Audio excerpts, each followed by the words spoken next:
Este lugar se llama la Calzada del Gigante. Está en el extremo más septentrional de Irlanda del Norte y es conocido por estas extrañas rocas hexagonales.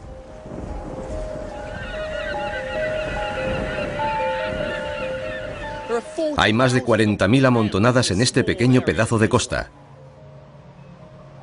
Lo que las hace tan especiales es que son todas tan regulares y simples que a primera vista no encajan en este accidentado entorno natural.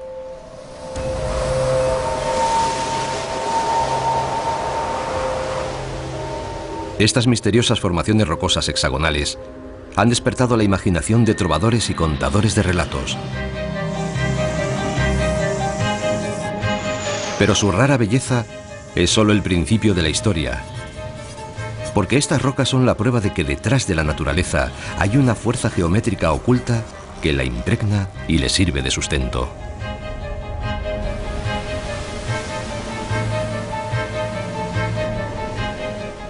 Y si podemos descubrir cuál es esa fuerza, eso nos ayudará a explicar por qué las cosas tienen una forma u otra, desde el microbio más pequeño hasta la formación de estas rocas y la creación del propio mundo.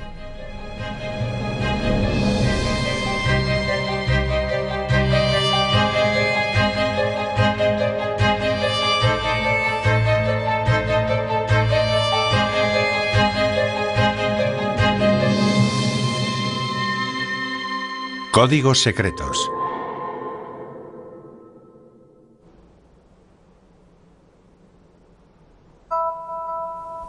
Formas. Como matemático me siento fascinado por los números y las formas que veo a mi alrededor.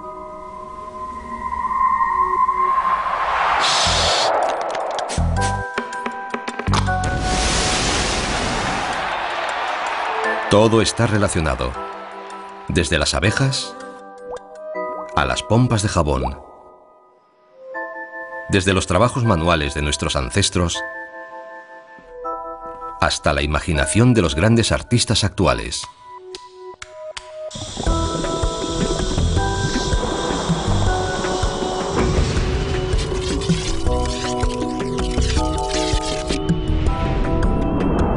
Esas son las conexiones ocultas sobre las que surge el código. Un mundo de números abstracto y enigmático que nos ha proporcionado la descripción más detallada de nuestro mundo que jamás hayamos conocido.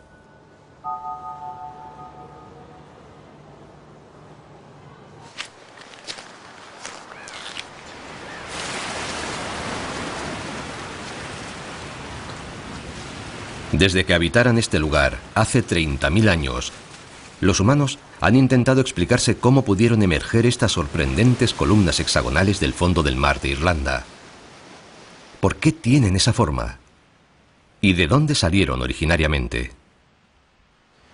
La leyenda dice que esta península fue una vez el hogar de un gigante llamado Finn McCool.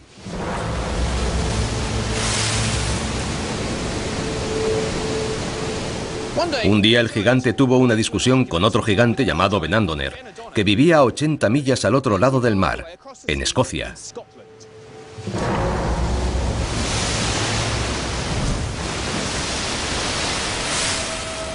Primero intercambiaron algunos insultos y enseguida pasaron a arrojarse piedras. Y las cosas no tardaron en descontrolarse.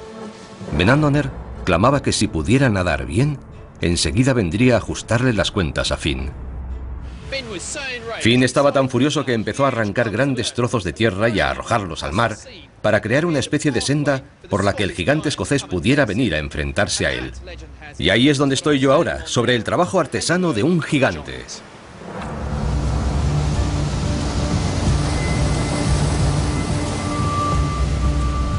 Es una bonita historia, pero la realidad es todavía mucho más increíble. Porque lo que está escrito en estas rocas es la verdad absoluta acerca del universo.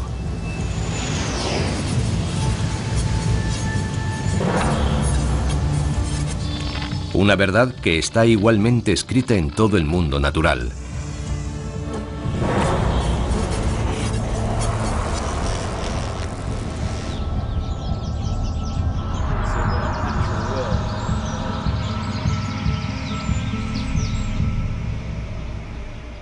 Estos vergeles de California acogen una de las mayores migraciones de animales de todo nuestro planeta.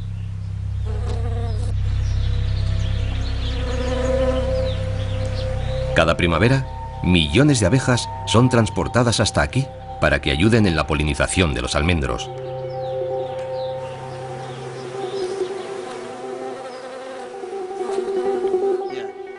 Unos cuantos miles de esos enjambres son propiedad de Steve Golding.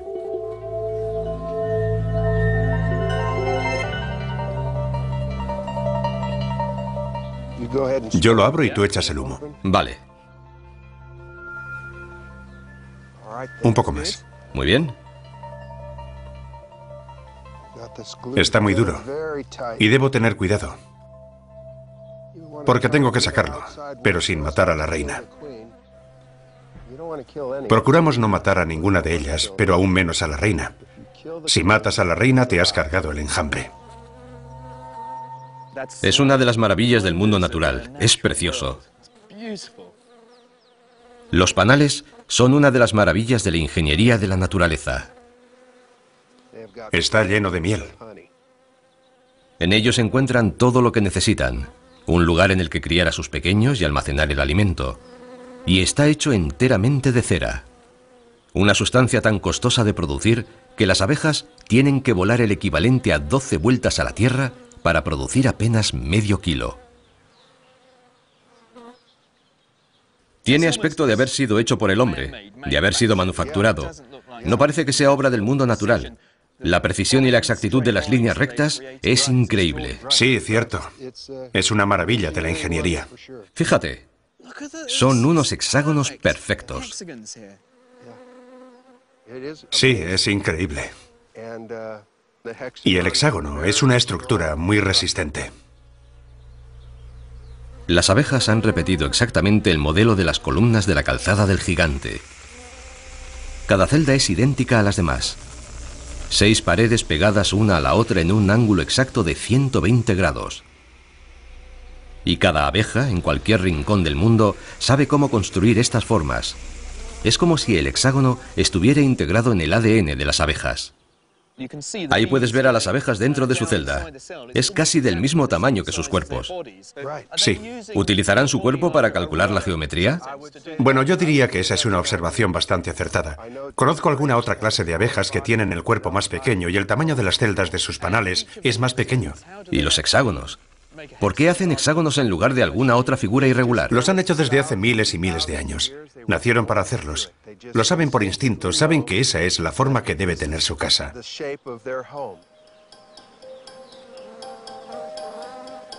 Pero hay algo más que el mero instinto en el comportamiento de las abejas.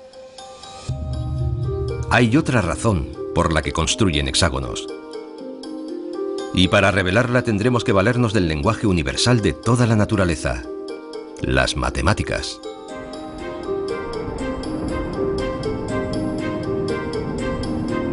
La necesidad básica de las abejas es almacenar la mayor cantidad posible de miel utilizando la menor cantidad posible de la preciosa cera.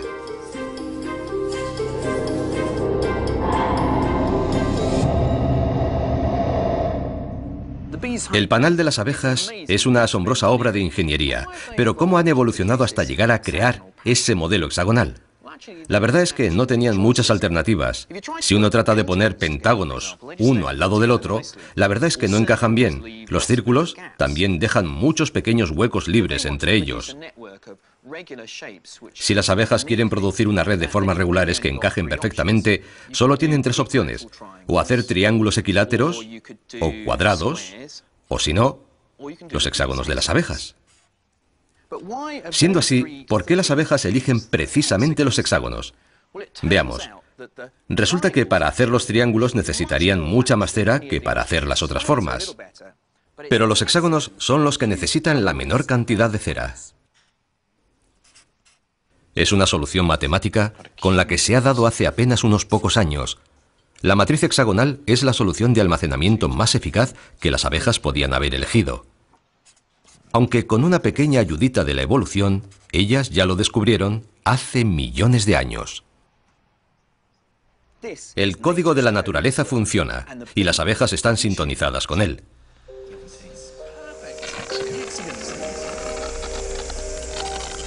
No resulta difícil comprobar por qué la eficiencia es tan importante para las abejas. Después de todo, hacer cera es una tarea muy costosa. Pero ¿cuál será la razón para que el mismo modelo haya sido perpetuado en las rocas de la calzada del Gigante? Los procesos geológicos que las crearon tuvieron lugar hace miles de años. Pero para comprender qué ocurrió, nosotros debemos dirigir nuestra mirada a unas estructuras que tan solo duran unos pocos segundos.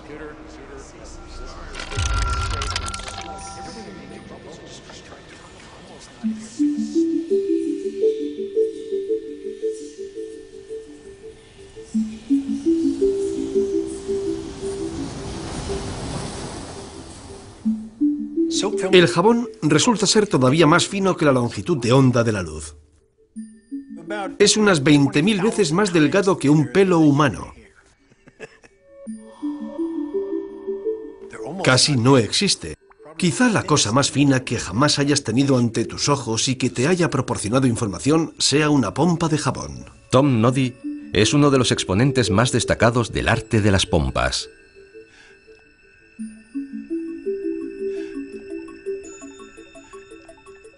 Los distintos colores de una pompa se deben a los diferentes grosores de la película de jabón. Eso quiere decir que cuando ves las distintas tonalidades de una pompa, estás captando un mapa topográfico de su superficie.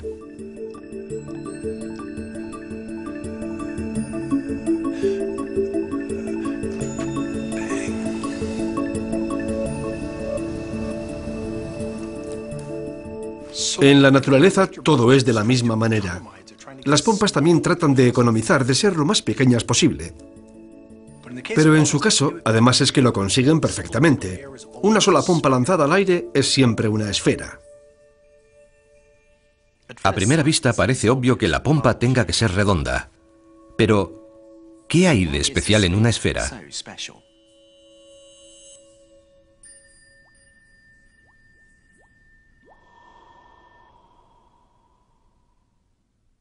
La esfera es una superficie que no contiene esquinas y es infinitamente simétrica.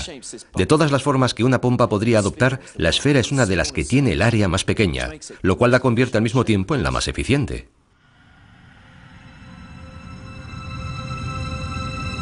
Y como a la naturaleza le gusta utilizar sus recursos eficientemente, hallaremos esferas allá donde dirijamos la mirada. La Tierra es redonda, porque la gravedad atrae a la masa del planeta y la acumula formando una bola alrededor de su núcleo.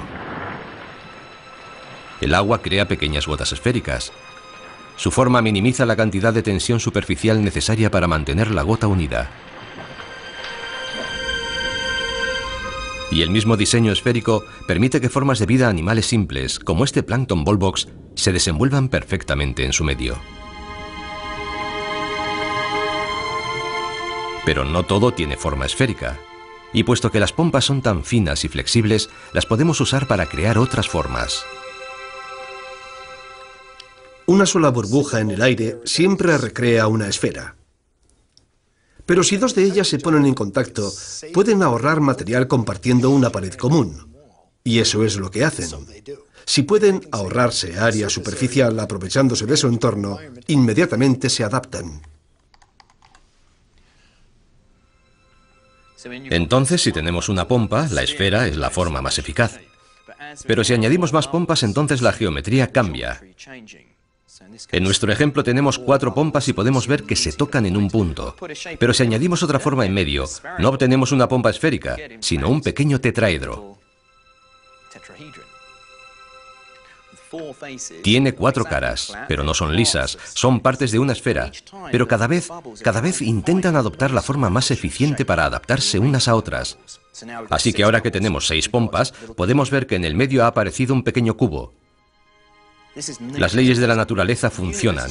El universo está siempre adoptando la solución más eficiente que pueda adoptar.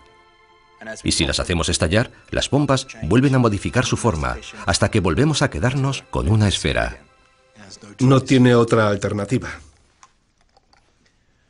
Lo increíble es que las soluciones posibles son casi siempre figuras geométricas puras.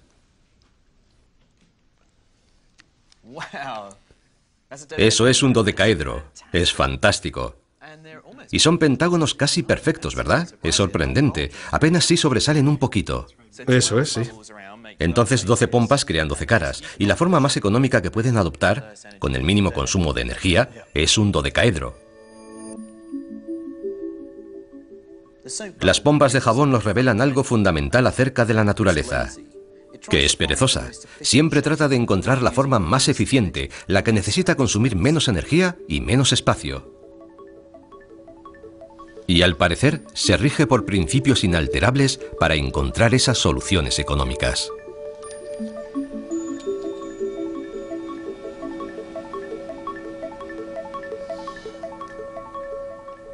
Las pompas son muy dinámicas.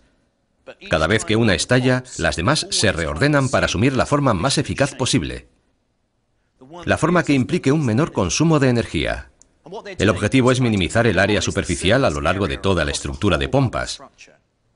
Este es un hermoso ejemplo de una de las leyes fundamentales de las burbujas, la de que las tres paredes de una pompa se encontrarán siempre en un ángulo de 120 grados. Y estés donde estés, dentro de la espuma, la ley siempre se cumple. Pero si hacemos todas las pompas exactamente del mismo tamaño, una forma empieza a aparecer como por arte de magia.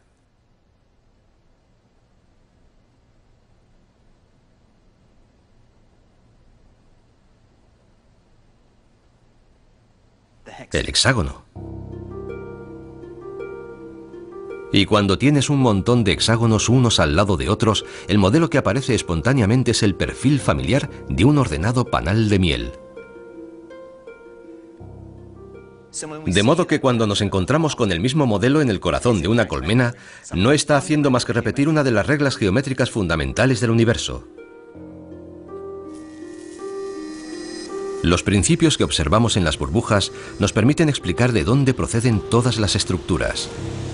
Y son esos mismos principios fundamentales de la forma los que se pusieron en marcha, en un lejano pasado geológico, en la Calzada del Gigante. Hace 50 millones de años, antes siquiera de que nadie imaginara historias de gigantes, esta era una zona muy inestable. La actividad volcánica era incesante.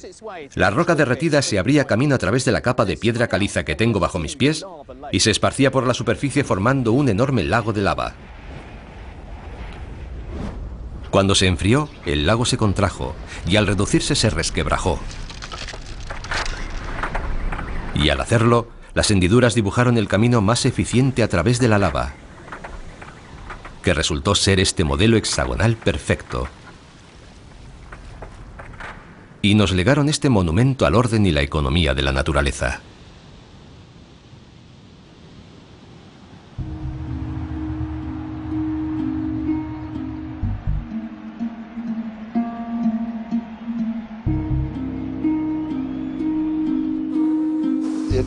Es una maravilla de la ingeniería.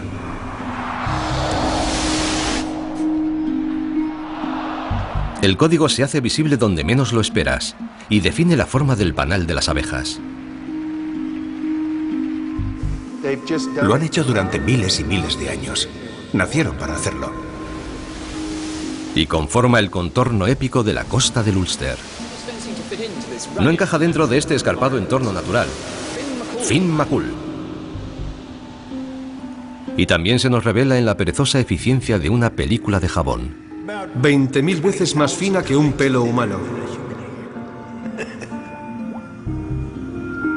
Esos códigos naturales son tan básicos que los artistas y los arquitectos se han apropiado de ellos para dar forma al mundo actual.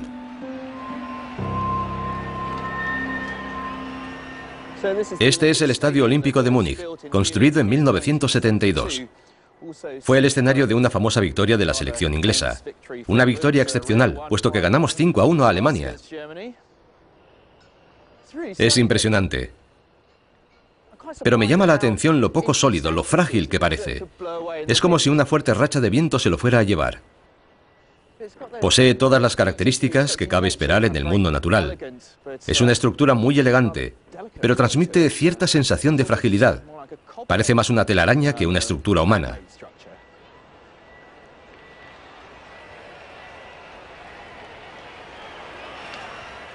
En 1972, o sea, en la era anterior al computador, era realmente difícil construir una estructura como esta. La distribución de las fuerzas que actúan sobre esta techumbre es una tarea increíblemente complicada. Habría sido prácticamente imposible calcular a mano una figura así y que resultara estable y asequible. Pero gracias a la revolucionaria idea de Frei Otto, ya no era necesario realizar los cálculos a mano.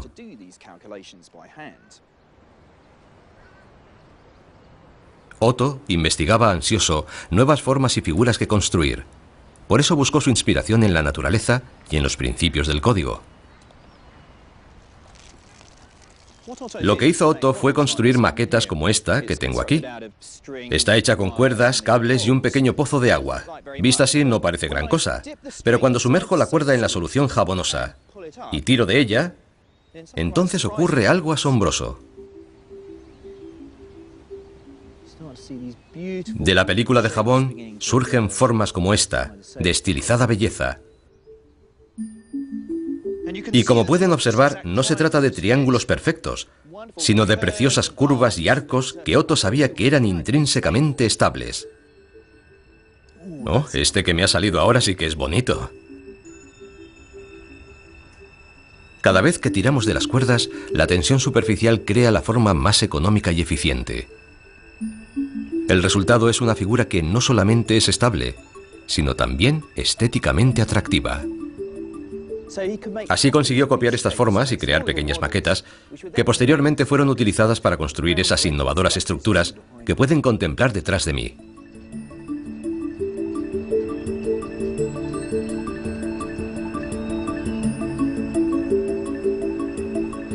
Frei Otto provocó una revolución en la arquitectura. Las curvas radicales del estadio de Múnich se han repetido en incontables estructuras actuales.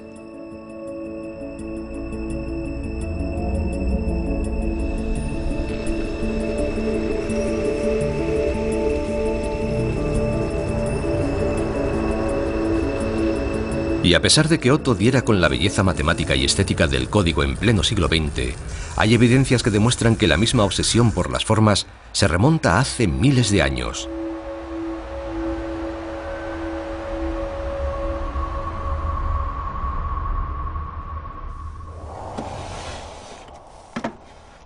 Estas bolas de piedra labrada fueron halladas en Escocia y se remontan al periodo neolítico, o sea, a hace más de 4000 años.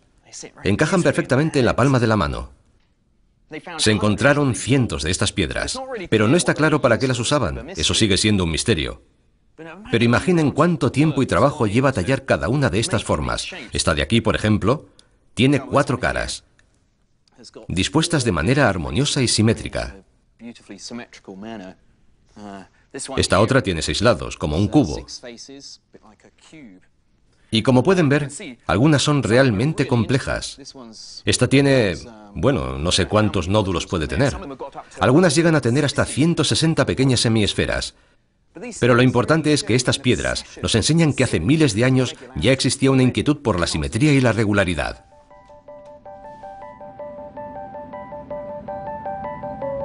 Y esa obsesión por las formas no es privativa de los antiguos escoceses. También la encontramos en otras culturas de otras partes del mundo. Los egipcios tenían sus pirámides. Pero fueron los griegos los primeros que tomaron esa fascinación natural por las formas y la convirtieron en un objeto de estudio.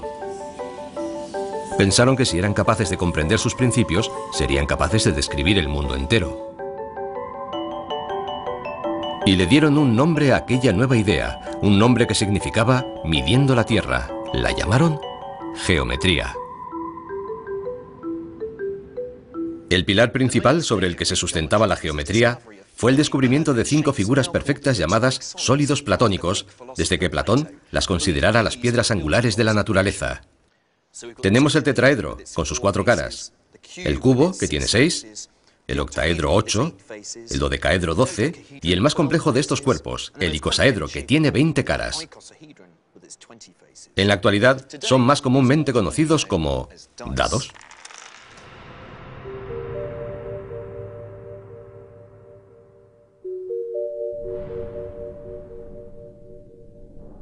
Los dados de 6 caras no son muy familiares.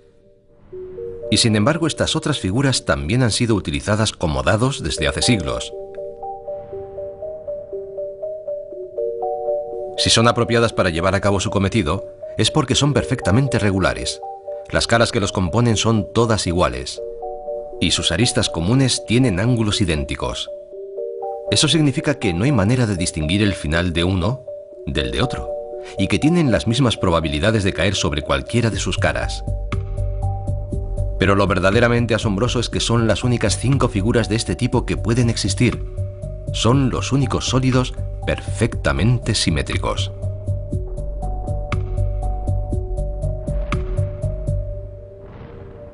Esa simetría casi mágica es la que hizo creer a los griegos que estas formas eran tan relevantes, tanto que las asociaron con las piezas fundamentales de la naturaleza: el aire, el fuego, la tierra, el cosmos y el agua. Sobre esas 5 formas se edificó el mundo natural. Es fácil caer en la tentación de desestimar esta interpretación por demasiado simplista. Es obvio que el mundo que nos rodea no está hecho solo de 5 perfectas figuras geométricas. Aún así, quizás debiéramos tener más fe en esa antigua intuición, porque al formular las leyes de la geometría, los griegos habían dado directamente con el código que moldea toda la naturaleza.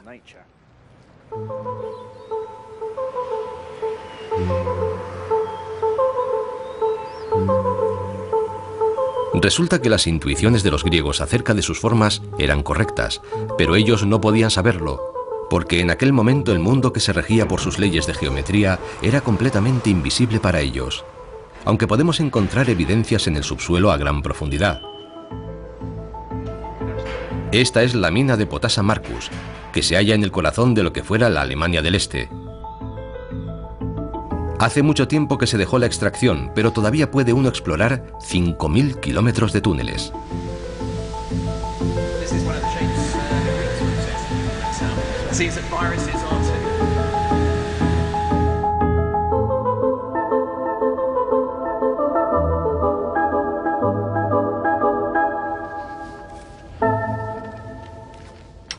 Es realmente impresionante. Nunca había visto algo similar.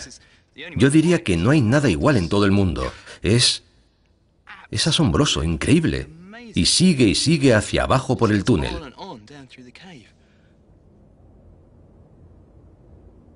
La cavidad subterránea está repleta de perfectos cristales cúbicos que reflejan con precisión la geometría de los sólidos platónicos. Estos cubos son asombrosos. Fíjate, esta superficie es perfectamente lisa, y cuando llegas al borde y deslizas un dedo por él, está muy afilado. Desciende formando un ángulo recto exacto. A los arquitectos ya les gustaría poder trabajar con tanta precisión. No parece real. Y si miras dentro de ellos, puedes ver que todas las grietas forman ángulos rectos y figuras geométricas. Absolutamente irreal. Aunque en realidad esto no tiene nada de especial, solo es cloruro sódico, lo que conocemos como sal común. Lo mismo que le echamos a las patatas fritas. Lo que ocurre es que, claro, uno no se encuentra normalmente con un cristal de sal de este tamaño.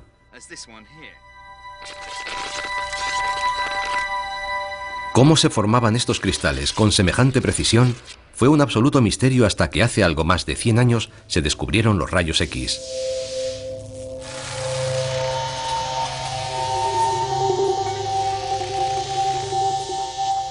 La capacidad de ver el interior del cuerpo humano revolucionó lo que hasta entonces sabíamos acerca de nuestra biología.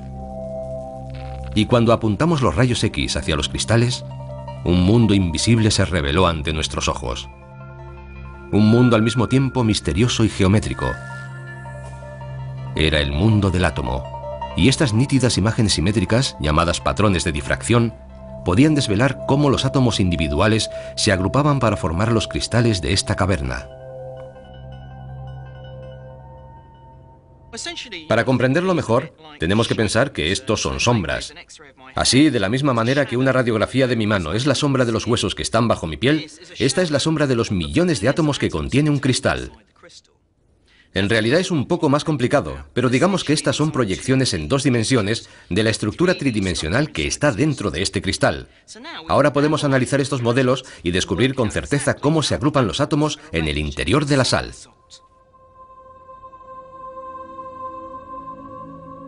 Solo dispuestos de una única manera, sería posible que los átomos reprodujeran un patrón modelo como este.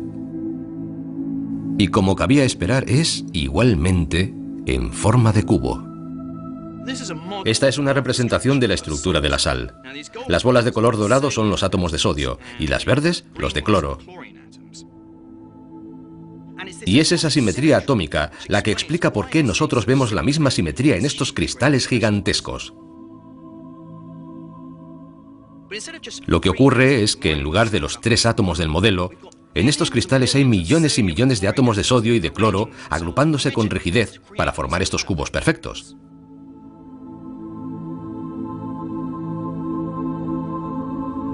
Lo más especial de esta cueva es que la perfecta disposición geométrica de los átomos se haya mantenido en esos cristales tan enormes. Constituyen una ventana abierta a la naturaleza, que nos permite observar cómo las leyes de la geometría rigen desde el nivel más elemental de los átomos.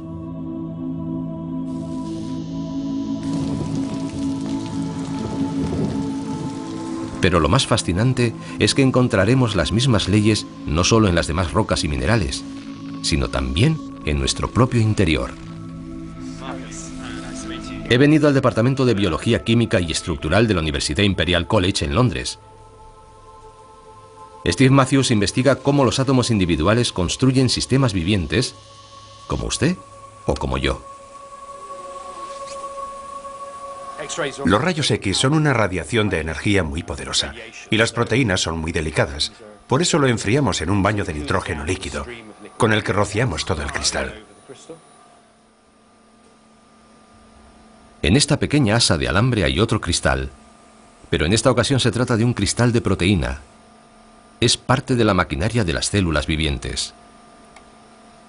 Del mismo modo que hemos podido descubrir la estructura atómica de los cristales de sal por medio de los rayos X, igualmente podemos deducir la forma de las moléculas de proteína, aunque no es tan sencillo interpretar los resultados.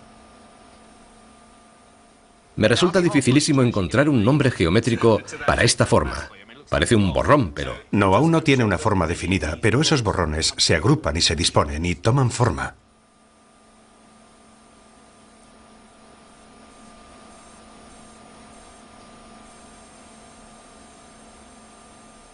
¿Quieres decir que hay una estructura dentro de esa proteína y que es simétrica? Sí, eso es. Vaya, es increíble. Ahora tenemos un cilindro. Es fascinante ver cómo funciona la geometría en el interior de nuestro cuerpo. La evolución ha creado un proceso muy eficaz. La simetría es un procedimiento muy eficaz para construir estructuras de este tipo. Así que mediante un proceso evolutivo la biología ha descubierto que Sí, antes que nosotros. la geometría le facilita las mejores formas. Sí, pero si lo que queremos es encontrar simetría, será mejor que echemos una ojeada a un virus. Esto es...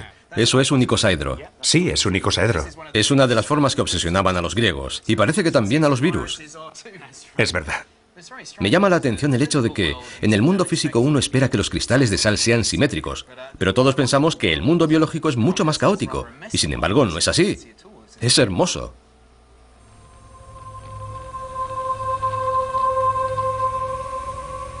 Las formas geométricas que se encuentran en el corazón de nuestras células son las más eficaces que puede crear la naturaleza. Parece que los griegos tenían razón. Son sus formas las que construyen nuestro mundo y le dan su belleza natural.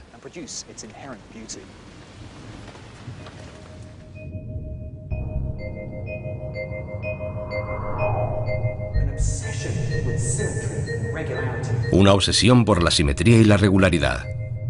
El código escoge las formas unas veces por su eficiencia, las piedras angulares de la naturaleza, y otras porque sirven de soporte para la estructura en la que encajan las piezas más diminutas. Es el código natural en funcionamiento. Encajan perfectamente en la palma de la mano. Aquello que los griegos descubrieron en la teoría matemática se encuentra en el corazón de la naturaleza, desde los cristales a los virus. Todo parece muy claro. Sí, es un icosaedro. Es único en todo el mundo. Pero en nuestro mundo no solo existen las formas geométricas perfectas.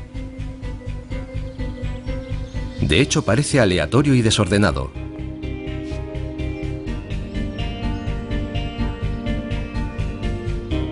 Para saber por qué, tenemos que dirigir nuestra atención al cielo y a los cristales que nos caen de él.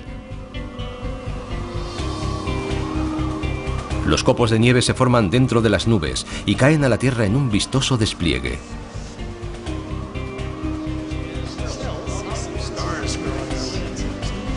Y si hay algo que todos sabemos de los copos de nieve es que son perfectamente simétricos.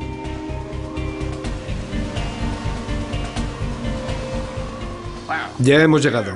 Este es el laboratorio de nieve. El físico Kenneth Liebrecht ha creado un laboratorio en el que crea y fotografía esos cristales perfectos.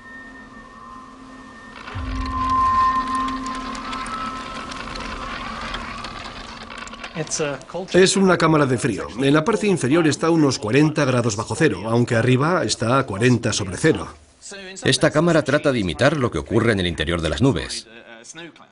En cierto sentido sí, así es. No es especialmente difícil crear cristales de hielo. Basta con tener frío y agua. Dentro de las gélidas condiciones de la cámara, deberíamos ser capaces de apreciar la geometría característica del mundo surgiendo delante de nuestros propios ojos, cuando los cristales empiezan a formarse.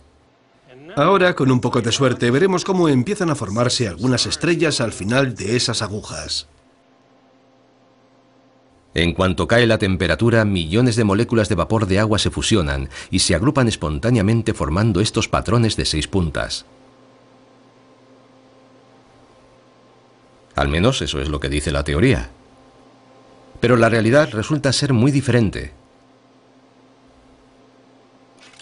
Como Ken ha descubierto en el laboratorio, es prácticamente imposible producir copos de nieve perfectos. No creo que alguno de esos sea simétrico. No, ninguno. Ni uno solo. Mira ese. ¿Cuál es la probabilidad de obtener un copo de nieve perfectamente simétrico ahí dentro? Los copos de nieve absolutamente perfectos y fotogénicos son 1 entre 1.000.000, como lo oyes. ¿En serio? Algunos salen con 5 lados, otros con 3. ¿Con 5 lados? No puede ser. O 3. Y a veces solo te sale un esbozo. Mira, es difícil apreciarlo, pero este desbarajuste que ves, es un estrafalario copo de nieve. Tendemos a creer que un copo de nieve es algo perfectamente simétrico, pero esa es una noción idealizada, porque la realidad es que son mucho más complejos e irregulares de lo que pensamos. A escala molecular se muestra bastante perfecto, pero a medida que el cristal va creciendo, los átomos no se disponen siempre exactamente de la misma forma, de modo que su crecimiento depende del entorno, está subordinado a la temperatura y la humedad. Y así empieza a crecer de una manera y luego se desplaza a otro lugar de la nube y crece de otra forma y luego de otra y luego de otra. Para cuando el cristal de nieve cae al suelo, ha dejado tras de sí una compleja etapa de crecimiento, al final de la cual se ha convertido en un cristal muy complejo. Ah, ahí va.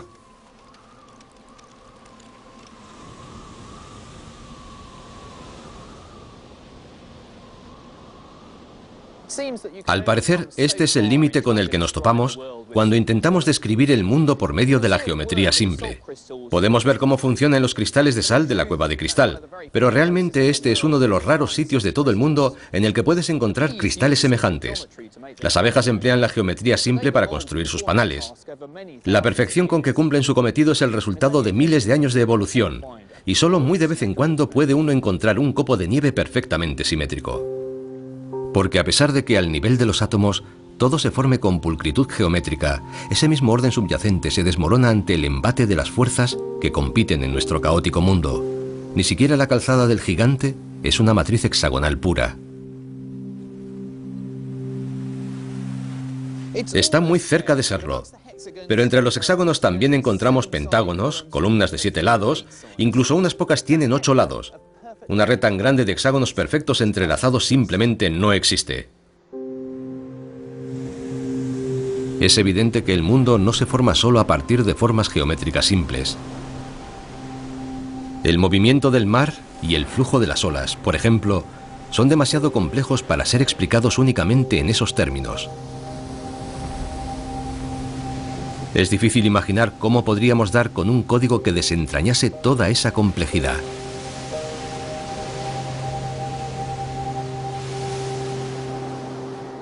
Pero ¿y si el caos de la naturaleza obedeciera a unos patrones concretos?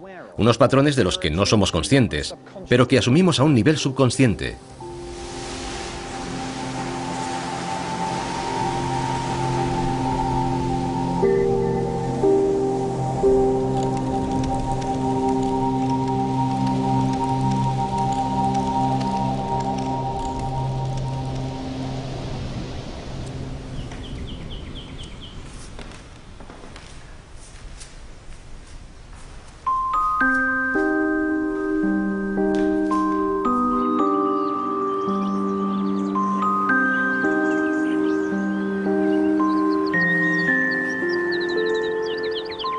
Este granero acogió una de las grandes revoluciones artísticas del siglo XX. El pintor que se refugió en este lugar se sentía desilusionado con las técnicas pictóricas convencionales. Tanto fue así que dejó de pintar y empezó a salpicar. Fue tan controvertido como el arte que produjo. Era arrogante, autodestructivo y bebedor. Y puede que también un visionario. Se llamaba Jackson Pollock. Todavía se puede apreciar que hay pintura en el suelo. Pollock ponía un lienzo fuera, en el suelo, y luego, muchas veces bebido, dejaba caer chorretones de pintura por toda su superficie. Y una semana tras otra añadía más y más capas, y más colores.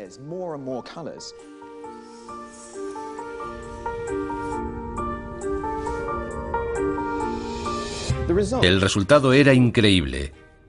Un gran estallido de impresionismo abstracto.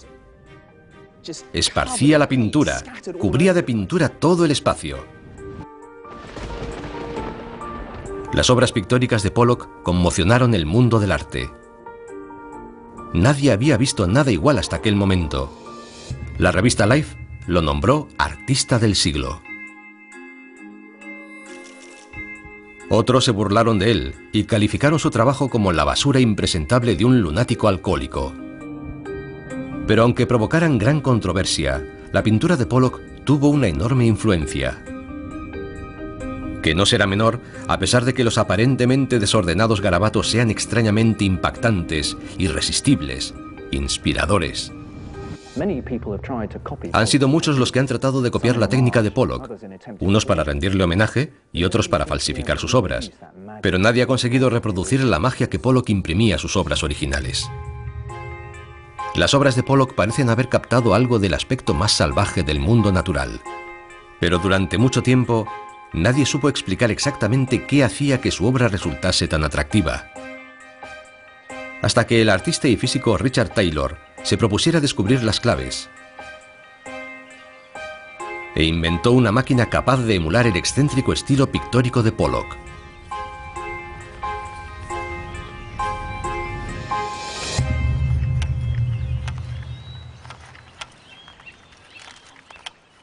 Todo se basa en este aparato al que llamamos el poloquizador. ¿Poloquizador? Me gusta. Básicamente consiste en un péndulo impulsado. Ya sabes que un péndulo sencillo es muy regular, como un reloj. Pero al nuestro le hemos añadido aquí arriba este mecanismo que golpea la cuerda del péndulo mientras está oscilando y que provoca un tipo de movimiento distinto al que llamamos movimiento caótico. Es como si esto fuera la mano de Pollock y simula el mismo movimiento que hacía mediante ese balanceo con el que pintamos. Eso es, son procedimientos muy similares. Es muy efectivo. Recreando la técnica del artista, el poloquizador es capaz de imitarle incluso en un aspecto muy particular de su obra. Y es que su pintura se ve exactamente igual, no importa la distancia a la que uno esté. Sigues viendo los mismos patrones desplegándose ante tus ojos. Y en un cuadro de Pollock, todos esos patrones son iguales aunque sus escalas sean diferentes. Se trata de una propiedad llamada fractal. Entonces, si cogiera unos cuantos cuadros hechos a diferentes escalas y se los mostrara a alguien, ¿quieres decir que no sabrían decirme cuál está más cerca y cuál está más lejos? Efectivamente, mientras no veas el borde del lienzo, es imposible que sepas si estás a 10 metros o a medio metro del cuadro. Eso es porque ambos tienen exactamente el mismo nivel de complejidad.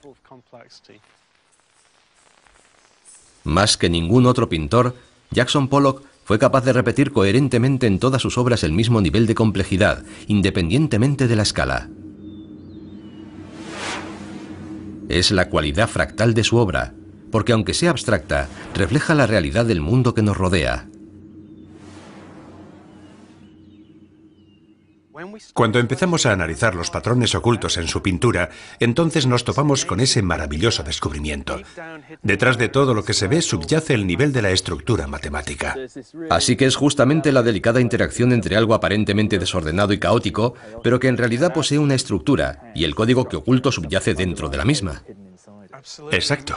Y no solo se puede observar en sus pinturas, sino en cualquier otra cosa. Como en un árbol, por ejemplo. Si lo miras desde muy lejos, ves ese tronco grueso del que salen unas pocas ramas.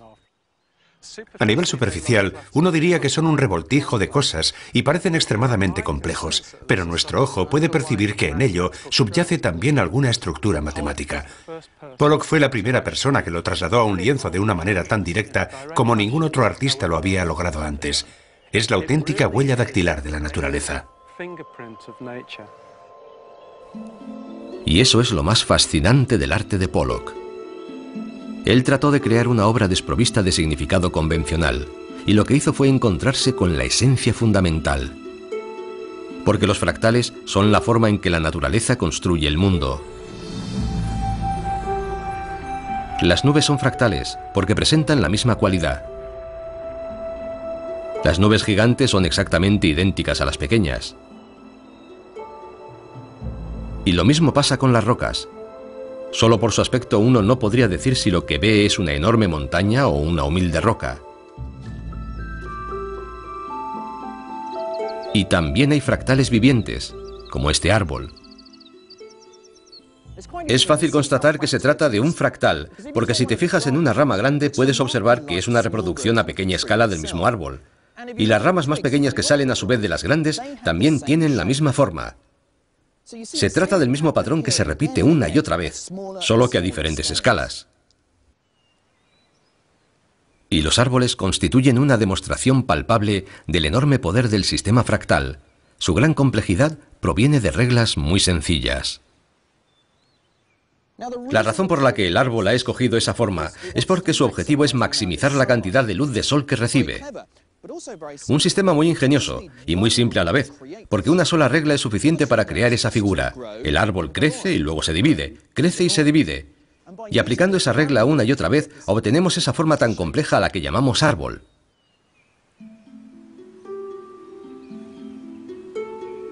El mismo patrón se reproduce a sí mismo repetidamente a una escala cada vez menor.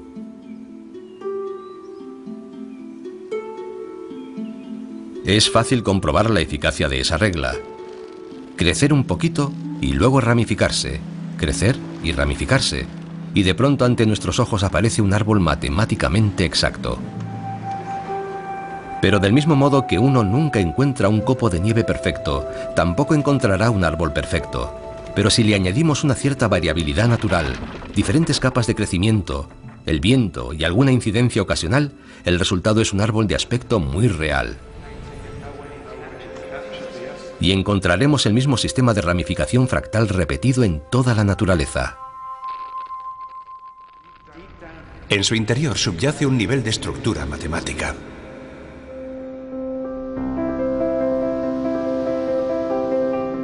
La idea de que los patrones de la naturaleza son esencialmente fractales fue formulada por primera vez en los años 70 por el matemático francés Benoît Mandelbrot. Esta es su creación más famosa, el conjunto de Mandelbrot. Su sistema de círculos y espirales se repite infinitamente a escalas cada vez más pequeñas.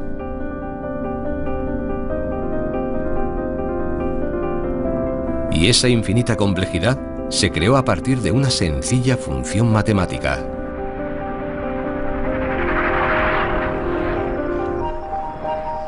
El salto cuántico de Mandelbrot fue sugerir que los mismos códigos matemáticos simples pudieran describir no solo los árboles, sino también muchas de las aparentemente aleatorias formas que abundan en el mundo natural. Y la demostración más palpable de esa creencia nos viene dada no por la naturaleza ni por las matemáticas, sino por la imaginación.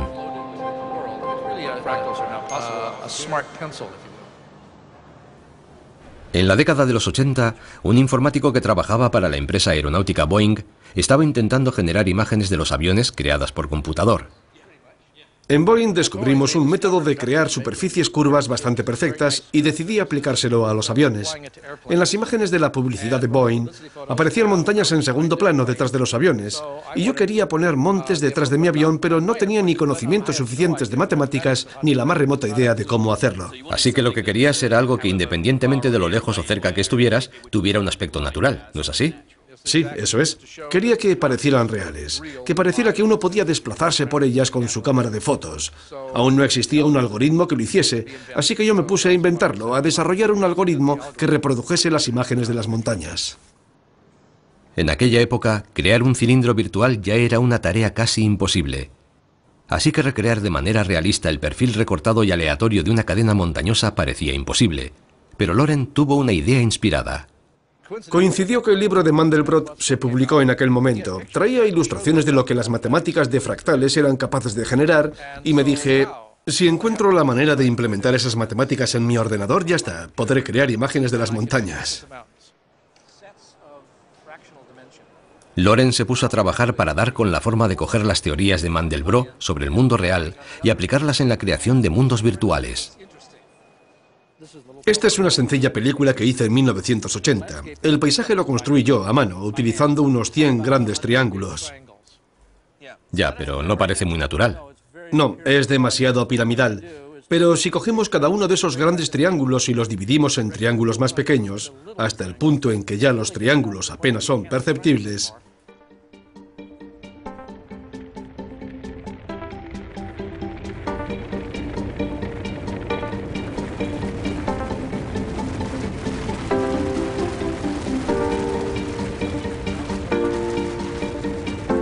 Loren había descubierto que se podía valer de la matemática de los fractales para convertir un puñado de triángulos en mundos virtuales muy realistas. ponemos en marcha el proceso fractal e instantáneamente cobra un aspecto natural. De unos 100 triángulos pasamos a 5 millones. Y ya está.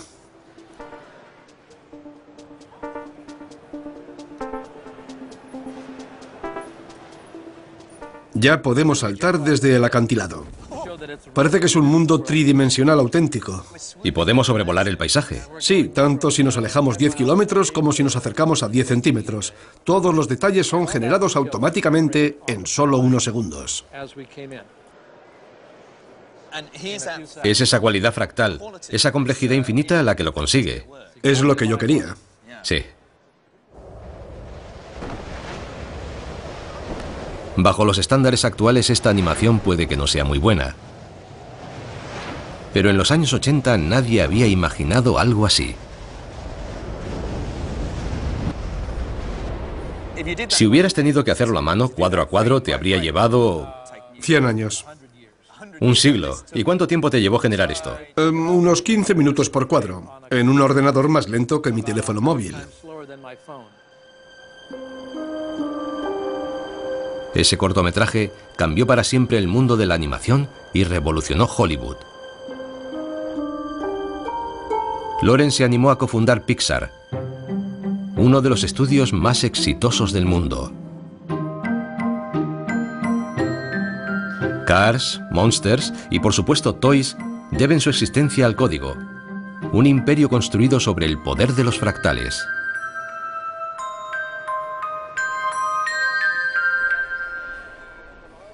¿Fue consciente en aquel momento del potencial de su descubrimiento?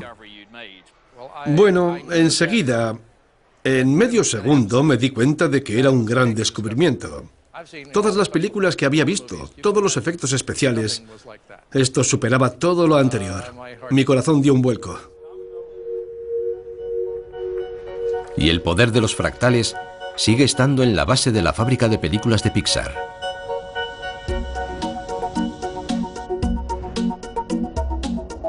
Utilizan la regla de la repetición y la autosemejanza para crear peñas, nubes y bosques. En verdad, el realismo y la complejidad de esos mundos virtuales solo es posible gracias a las matemáticas.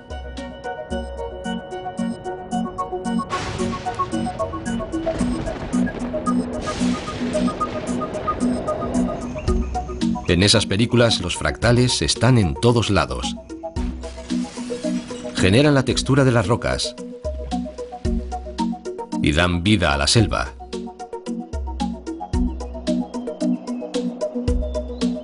Que esos mundos imaginarios sean tan realistas es la muestra del poder que tienen las matemáticas para describir la complejidad de la naturaleza. Son la evidencia de que hemos divisado el código que gobierna la forma del mundo.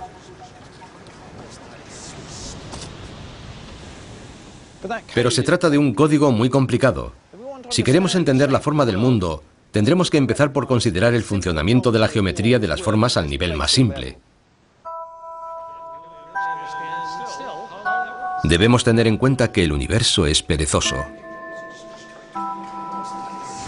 y que siempre buscará la solución más eficiente.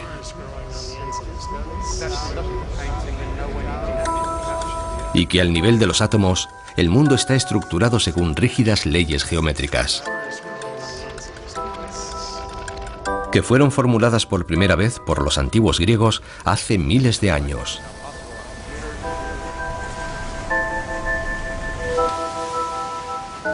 También tenemos que apreciar la complejidad de dicha geometría evolucionando en competencia con las fuerzas del mundo natural. Y eso significa también comprender cómo la aparente aleatoriedad que observamos a nuestro alrededor está sometida al dictado de reglas matemáticas, como los fractales. Reglas que pueden explicar los patrones a que obedece todo, desde el caos de las pinturas de Pollock a la estructura de los árboles y al realismo de los mundos virtuales.